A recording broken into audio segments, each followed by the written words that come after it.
অনেকেই তো অনেক কিছু মাখানো খেয়েছেন। কেউ কখনো বরফ মাখা খেয়েছেন? তো আসসালামু আলাইকুম গাইস, সবাই কেমন আছেন? আলহামদুলিল্লাহ আমিও ভালো আছি। আজকে আপনাদের বরফ মাখানো দেখাবো। আর সেটা যে কতটা টেস্ট, যা যা খেতে ইচ্ছে করে অবশ্যই কিন্তু ট্রাই করবেন এটা। এই তো ধনেপাতার ফুল চলে আসছে, তো আমি এখান থেকে কিছু পাতা তুলে নিলাম। এগুলো দিয়ে তারপরে মাখাবো। আর ফ্রিজ থেকে আমি বরফটা বের করে নিচ্ছি।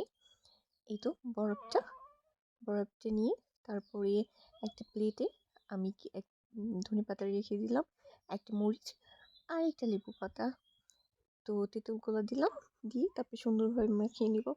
আর এটা খেলে এতটা টেস্ট, কে খেয়েছেন? আমার তো মনে হয় কেউ এটা খাননি। তো অবশ্যই কিন্তু এটা ট্রাই করবেন, এটা কিন্তু অনেকটা টেস্ট, অনেকটা মজা।